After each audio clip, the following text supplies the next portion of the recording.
you know, we do hear from people in town, as every town, that there are people losing their jobs. There are people who took tremendous losses in the stock market. Of course, the town has less revenue, and we're very aware of that. And when we built the budget, the Board of Education had two principles. One was to reduce the budget as far as possible without hurting children and without laying off staff. And I say that because why would we purposefully add to a problem that is burgeoning in this country of people who are laid off and don't have jobs?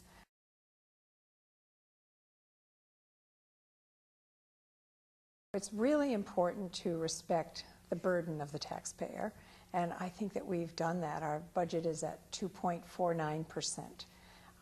Our increases just for contracts is over 5%, so maybe 4.86%, so it's just under 5. And so we really respected the taxpayer, but what price do you place on the future of your children?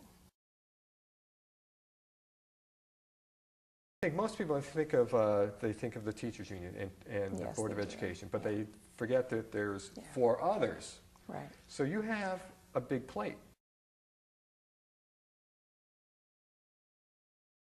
I think contracts are a subject of conversation around town right now. We negotiate in good faith. The board negotiates to give a fair wage without, and especially this year, they negotiated to not make enormous changes, make enormous increases, but they also negotiated very well in health care, so that premium cost shares went up, co-payments for doctors' offices and drug formularies went up, which really helped our health benefit increase.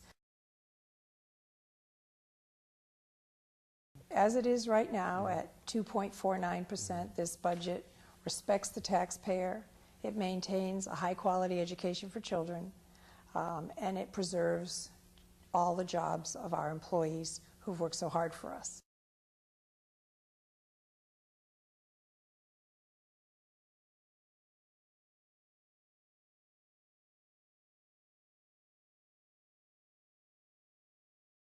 This year we added nothing except just what contracts demanded. And we then went through the budget and we were at over 3%. And the board said, please get this budget below 3%.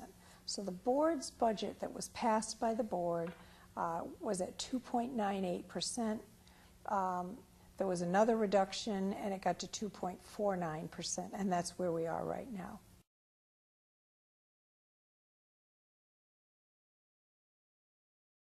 East Hampton's about $400 below the average of what we call the DRG. Yeah. And the DRG is Demographic Reference Group, and so it's a group of towns. That's enough for that.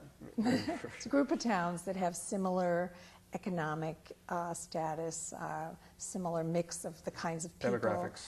And similar economy, all that stuff. Yeah, Okay. similar Right. So you're well below that. Well below. And you're well below the state average. Well, if you take, if we're $400 below the average and you multiply that out times 2,100 children, you're that's $840,000. If you go over that or go below that, you're going to layoffs? Possibility? Well, that would be a board decision, and I I know always it's say a that board decision, carefully. but the thing is that It's difficult to find anywhere else to go that would make the kind of impact you'd need with a $250,000 to $500,000 decrease. Yeah.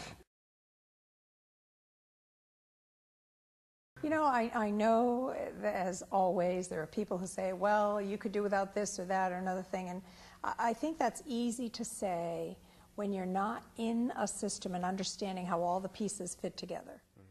So if you reduce it more, you'll be losing some of the benefits you've built up over the years. Of course. We're backstepping. Oh, absolutely. Yeah, So there's no question. So Reducing the budget any further causes us to backstep. And we have to make a decision. You know, what's the price of the future of our children in our town? What I'm more interested in is in having our kids not so much know the technology, because they do, but understand how they can use it really productively as they move on in life. I'd like to say I think it's wonderful, all that burgeoning technology that and the social technology that all of that is just an amazing thing that was beyond imagining a few years ago. But as with anything, there's a downside. And I think it's incumbent upon us to help kids understand the downside and be careful of it. The gentleman who began the foundation for P21, which is 21st Century Skills, says a student should be able to think critically, problem solve, work together, which collaborate with other people, and use technology. The other gentleman was saying, well, there needs to be deep content with curriculum, and students need to be well-versed citizens of the world. I would argue they're both right.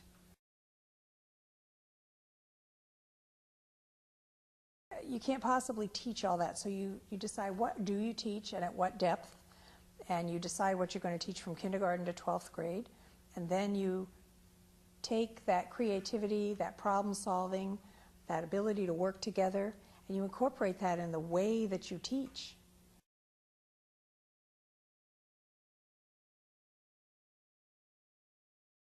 What's the difference between the 21st century learning and the 20th century learning and the 19th century learning? I have a great answer. Because we're still using chalk and a blackboard like they did in the 19th century.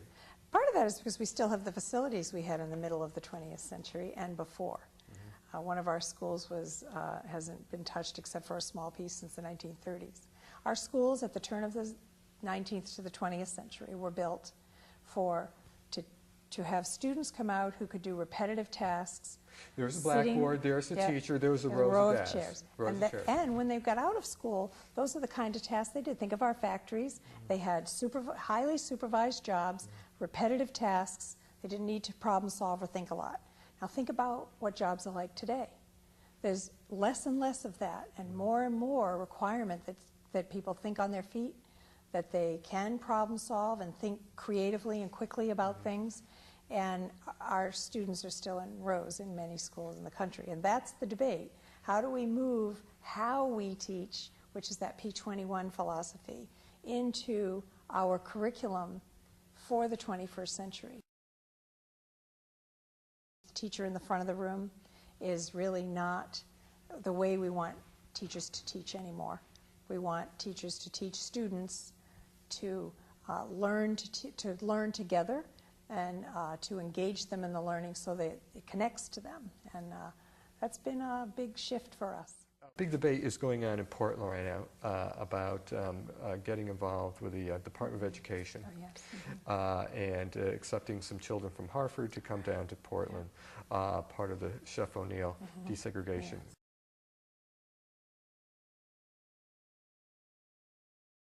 No one has called me directly. However, all towns are invited and encouraged to participate in both the magnet schools and open choice. We do send students to magnet schools and pay for their tuition to go to those magnet schools as required by law. Open choice requires transportation to a district, and it's quite a long distance to East Hampton. This is we're talking about Hartford schools, and it is an indictment on the Hartford school system that a mother would put her child on a bus to travel 30 miles one way just to learn how to read and write. I mean, there's something just not right about that. The child has the right to have a good education. That's true. So how are we going to make sure that child gets the right education is the ongoing debate. I think that most mothers, and I'm a mother and you're a father, would do just about what they had to provide the best opportunity for their children. Yeah.